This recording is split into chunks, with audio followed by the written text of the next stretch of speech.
La primera llamada no hablaba de disparos ni de un enfrentamiento, hablaba de un autobús atravesado en la carretera como si alguien lo hubiera soltado desde el cielo. Eran las 4:17 de la madrugada cuando una voz temblorosa entró al 911 desde el tramo que conecta Ocosocuautla con Villaflores, Chiapas. Hay un camión tirado, hay gente adentro, no se mueven. En ese momento nadie sabía que ese autobús de línea, con destino a Tuxtla Gutiérrez, acababa de convertirse en un mensaje de guerra. Nadie sabía que 27 civiles acababan de quedar atrapados en el punto exacto donde el crimen decidió probar su fuerza. Y nadie imaginaba que lo que ocurrió después obligaría al Estado a responder con fuego desde el aire. El reloj avanzaba lento esa madrugada del jueves 16 de enero, cuando el autobús número 412 de la línea Frailesca salió de Cintalapa con pasajeros comunes, gente que iba a trabajar, a estudiar, a visitar familia. Mujeres con bolsas del mercado, hombres con mochilas gastadas, 2 menores de edad dormidos en los asientos del fondo. A las 4:09, al llegar al kilómetro 127 de la carretera federal, el conductor, Juan Carlos Méndez López, vio las luces demasiado tarde. 3 camionetas artilladas salieron de un camino de terracería y se le cerraron de frente. No hubo advertencia. No hubo palabras. Solo el estruendo seco de un impacto que levantó el eje delantero del autobús y lo sacó del camino como si fuera de papel. El camión volcó lateralmente y recorrió casi 20 metros arrastrándose sobre el asfalto. Ventanas reventadas, metal retorcido, gritos ahogados. Dentro, los cuerpos chocaron unos con otros. Afuera, el silencio duró apenas segundos. Luego vinieron los disparos al aire, no para matar, sino para dominar. Nadie se mueva, gritó una voz que varios sobrevivientes describirían después como tranquila, segura, entrenada. En menos de 2 minutos, los hombres armados rodearon el autobús. Llevaban armas largas, chalecos con placas y radios en el pecho. Uno de ellos hizo una llamada breve. Objetivo cumplido. Esa frase cambiaría todo. 27 civiles quedaron heridos en el interior. 8 con fracturas expuestas. 5 con traumatismo craneoencefálico. Una mujer, María Elena Gómez Ruiz, de 38 años, quedó atrapada bajo un asiento con el pecho aplastado. Un joven, Óscar Iván Hernández, de 19, perdió el conocimiento tras salir proyectado contra una barra metálica. Y mientras algunos intentaban ayudar, los atacantes hicieron algo que nadie esperaba. No remataron. No levantaron a nadie. Encendieron una bengala roja sobre el asfalto y se retiraron por la misma brecha por la que habían llegado. Dejaron el autobús como una firma. Si tú también estás pensando que esto no parece un ataque común, déjamelo en los comentarios, porque lo que vino después confirmó que no lo era. A las 4:27 llegaron las primeras patrullas municipales. A las 4:35, Protección Civil. A las 4:42, la Guardia Nacional. El sitio ya estaba acordonado cuando un comandante estatal pronunció en voz baja un nombre que no figuraba en ningún parte oficial, pero que todos entendieron. El Mencho. No como autor material, sino como mensaje. Porque esa carretera no es cualquier carretera. Es una arteria estratégica que conecta la zona frailesca con rutas de trasiego hacia el centro del estado. Y esa madrugada, alguien quiso cerrarla con sangre civil. Los hospitales de Villaflores y Ocosocuautla se saturaron en menos de una hora. Médicos despertados de emergencia, camillas improvisadas, familiares llegando sin entender. La lista preliminar hablaba de 27 civiles lesionados. Ningún fallecido en el lugar. Y eso, para los analistas, fue la primera señal. Esto no fue una masacre. Fue una demostración. Un ensayo. Una advertencia. A las 6:10 de la mañana, mientras el sol apenas levantaba sobre los cerros, una imagen comenzó a circular en grupos cerrados de mensajería. Era el autobús volcado visto desde un dron. En la carretera, la bengala roja aún humeaba. Y al costado, pintado con aerosol negro, un símbolo, las letras CJNG trazadas con rapidez. Ahí la duda se disipó. El mensaje no era encubierto. Era directo. La respuesta del Estado no tardó. A las 7:50, en la Ciudad de México, el secretario de Seguridad Nacional recibió el primer informe completo. Lesionados civiles, carretera federal bloqueada, firma criminal explícita. La orden fue inmediata. Activen murciélagos. Respuesta aérea. En Chiapas, Eso solo significa una cosa. A las 8:22, 3 helicópteros artillados despegaban desde una base militar en Tuxtla Gutiérrez. No eran patrullajes disuasivos. Eran aeronaves con capacidad de fuego real, equipadas para inserción rápida. Al mismo tiempo, más de 180 elementos de fuerzas federales se desplegaron por tierra en Villaflores, Jiquipilas y Cintalapa. El objetivo no era el autobús. Era lo que se movía alrededor de él. Mientras eso ocurría, los peritos comenzaban a reconstruir el ataque. El impacto inicial no fue un disparo. Fue un artefacto de empuje, diseñado para desestabilizar el vehículo sin hacerlo explotar.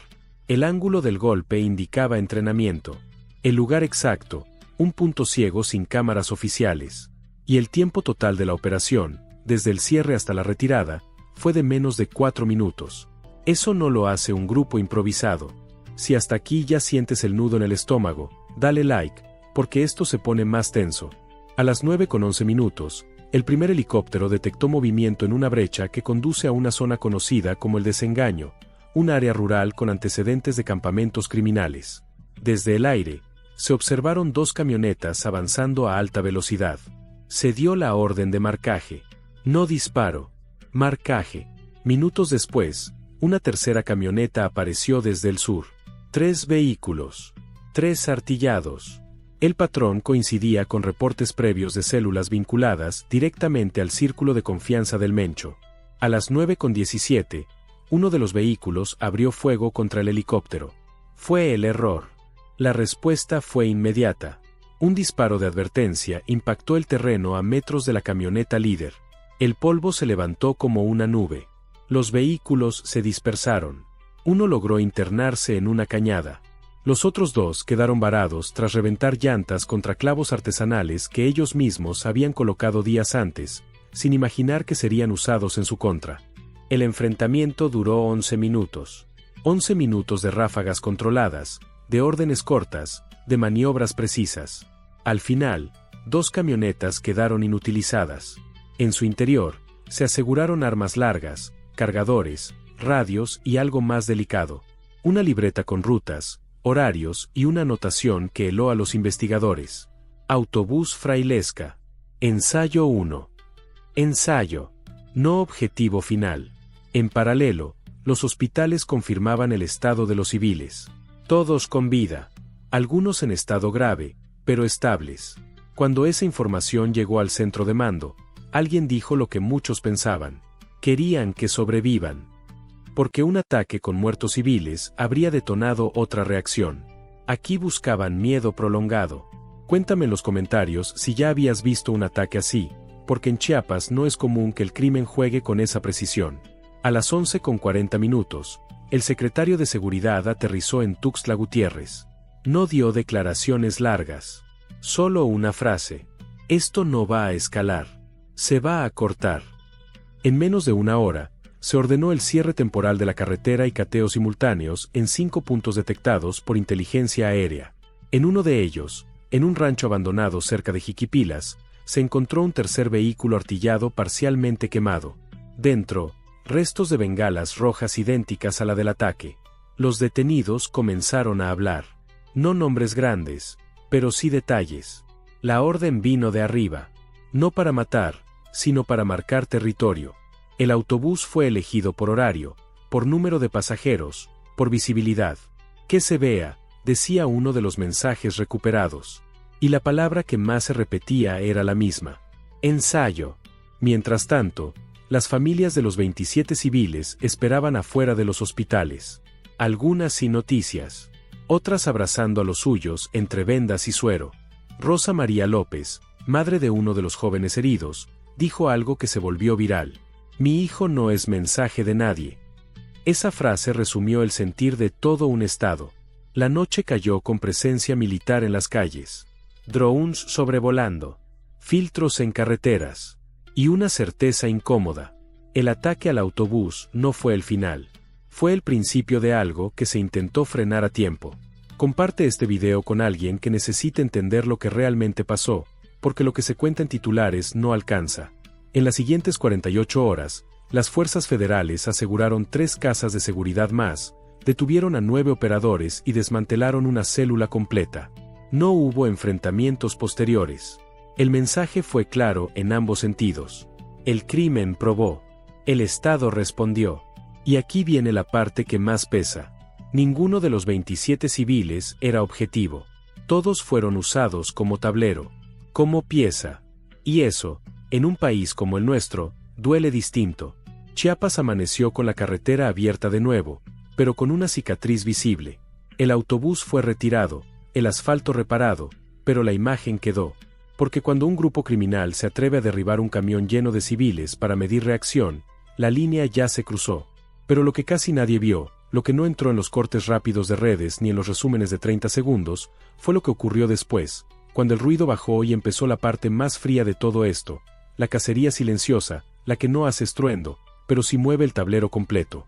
Esa misma noche, mientras Villaflores intentaba volver a respirar y en los hospitales seguían entrando familiares con ojos rojos de desvelo, un equipo de inteligencia federal se encerró con una sola pregunta sobre la mesa: ¿por qué un ensayo así? ¿Por qué ahí? ¿Por qué con civiles y no contra un objetivo rival directo? La respuesta no estaba en las armas aseguradas ni en las camionetas abandonadas. Estaba en los teléfonos. En uno de los dispositivos incautados en la brecha del desengaño, los peritos encontraron un patrón que se repetía como latido. Ubicaciones enviadas cada 15 minutos, siempre con el mismo formato, siempre a los mismos 3 números. No eran mensajes normales. Eran reportes. Punto listo, ruta libre, marca visual, tiempo. Un lenguaje de operación. Y entre esos textos, uno destacaba por lo sencillo y por lo brutal: el camión ya pasó. A la cuenta de 3. Cuando la bitácora de geolocalización se cruzó con cámaras de casetas y con registros de señal, la cronología encajó como si hubiera sido dibujada con regla. El primer vehículo salió de una zona rural cerca de Cintalapa a las 3:38. El segundo, a las 3:41. El tercero, a las 3:43. Todos convergieron en el kilómetro exacto donde el autobús quedó volcado. Y justo ahí aparece la anomalía que encendió alarmas. Durante 9 minutos, la señal de telefonía se apagó en un radio de casi 2 kilómetros. No fue un fallo. Fue bloqueo. Eso significa una cosa, y es de las más delicadas. Quien hizo esto no solo traía armas, traía tecnología, traía coordinación y traía la intención de controlar el relato desde el primer segundo. Porque sin señal, no hay videos en vivo, no hay llamadas a familiares, no hay alertas tempranas. Solo hay oscuridad y miedo. Si tú también pensaste esto ya parece operación militar, déjamelo en los comentarios, porque los datos empezaron a apuntar hacia algo así.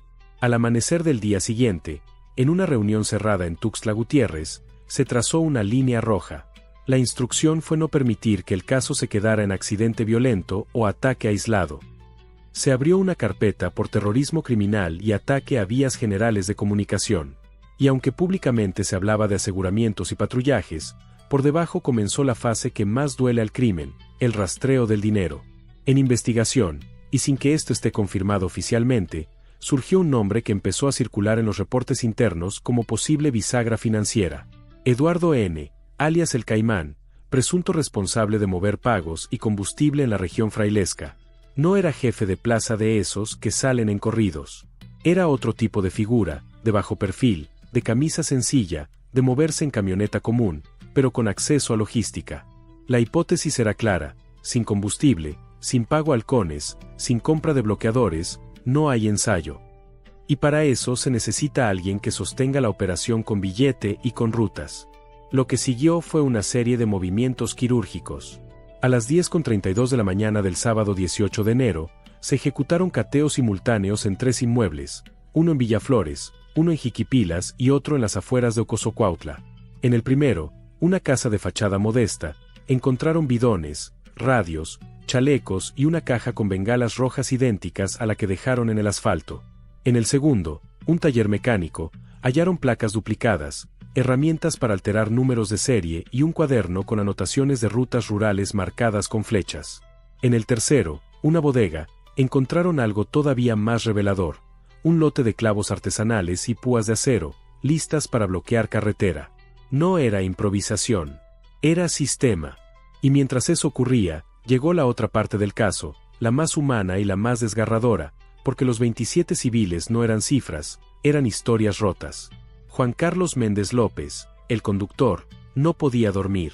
Cada vez que cerraba los ojos, escuchaba el golpe, el vidrio, los gritos. María Elena Gómez Ruiz, la mujer aplastada bajo el asiento, sobrevivió, pero quedó con lesiones internas que la obligaron a una cirugía delicada. Óscar Iván Hernández, el joven de 19, despertó preguntando por una niña que él intentó proteger sin conocerla. Esa niña se llama Valeria, tiene 11 años, y desde esa madrugada no se sienta cerca de ventanas. Ahí es donde el caso deja de ser nota roja y se vuelve un espejo nacional. Porque si un grupo criminal puede usar un autobús civil como tablero, entonces cualquiera de nosotros pudo haber ido ahí.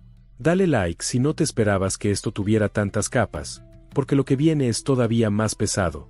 Conforme avanzaron los días, los operativos por aire y tierra se mantuvieron, pero el crimen hizo lo que siempre hace cuando siente presión, se volvió silencio. Ya no hubo caravanas visibles, ya no hubo camionetas cruzando plazas, ya no hubo firma con aerosol. Pero el silencio no era calma, era reacomodo. El lunes 20 de enero, un informe de inteligencia detectó que varias cuentas vinculadas a gasolineras locales tuvieron movimientos irregulares en las 48 horas previas al ataque. Compras de alto octanaje pagadas en efectivo, volúmenes fuera de lo habitual para la zona, facturación fraccionada. Nada de eso, por sí solo, prueba autoría, pero sí dibuja un entorno. La ruta del combustible, en estos casos, suele ser la ruta de la operación. En paralelo, comenzaron a aparecer testimonios de pobladores que no querían hablar. Se vieron camionetas desde días antes, se escucharon radios con voz de policía, hubo gente extraña preguntando por horarios de camiones. La mayoría de esas versiones siguen en investigación, porque en Chiapas, hablar puede costar caro. Pero la repetición de detalles apuntaba a un mismo hilo. El ataque fue preparado con anticipación y con ojos puestos en cada movimiento. Lo que le dio otro giro al caso fue una fotografía que entró a manos de peritos de manera discreta. Una imagen tomada desde lejos, borrosa, de una persona encapuchada sosteniendo un radio. En la pantalla del radio, según ampliación forense, aparecía una frecuencia usada por corporaciones locales. Si eso se confirma plenamente, implicaría infiltración o uso de equipos clonados, y eso abre una puerta que al Estado le duele admitir.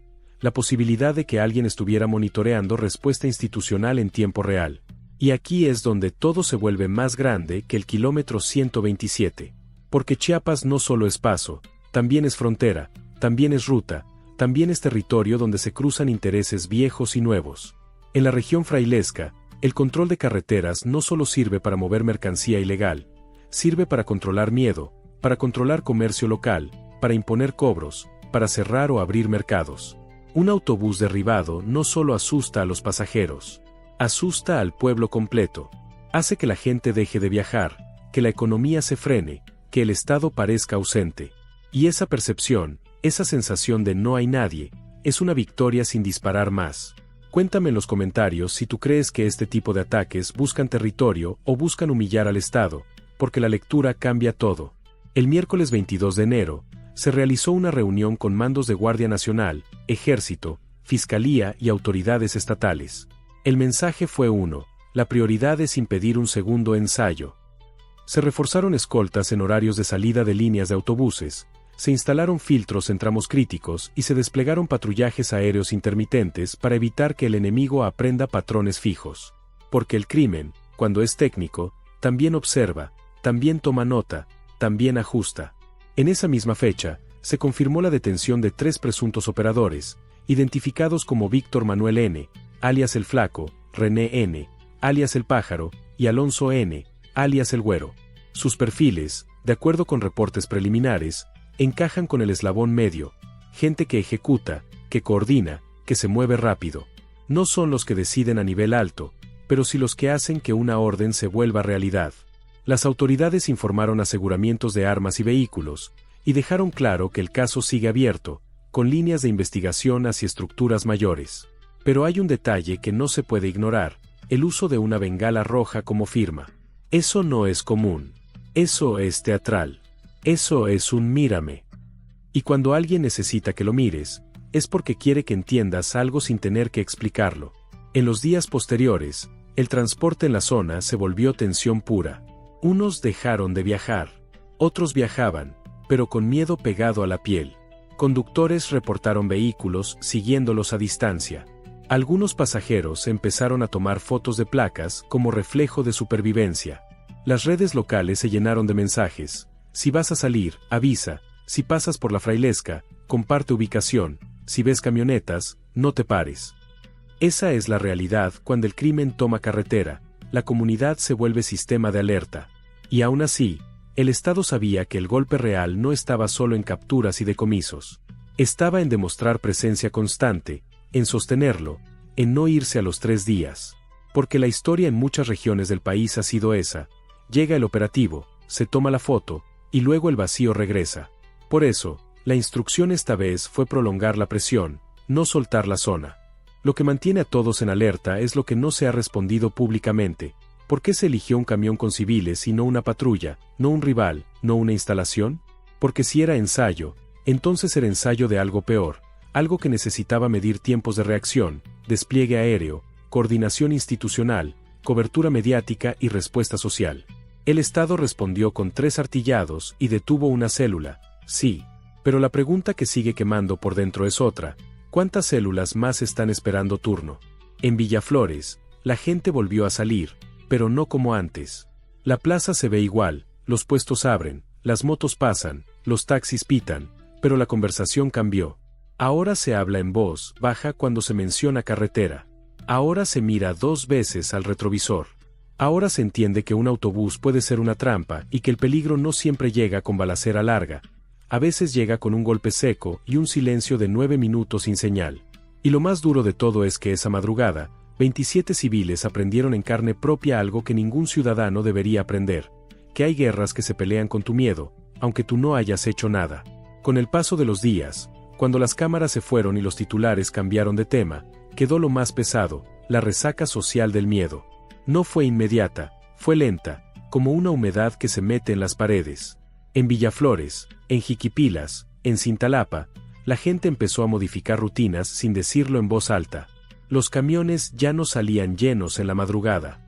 Algunos viajes se cancelaron sin explicación. Otros se reprogramaron para cuando el sol ya estaba alto, como si la luz pudiera servir de escudo.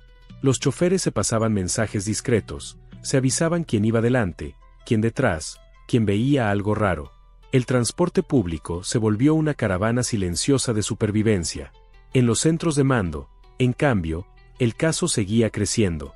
La libreta asegurada en una de las camionetas artilladas fue analizada hoja por hoja. No había nombres completos, solo claves, letras sueltas, números, flechas. Pero cuando se cruzaron esas anotaciones con reportes de otras regiones, apareció un patrón inquietante. Las mismas claves habían sido vistas meses antes en incidentes menores en tramos rurales de Jalisco y Michoacán. No ataques grandes, no masacres, sino pruebas, tanteos, cierres momentáneos, falsas alarmas. Ensayos. Siempre ensayos.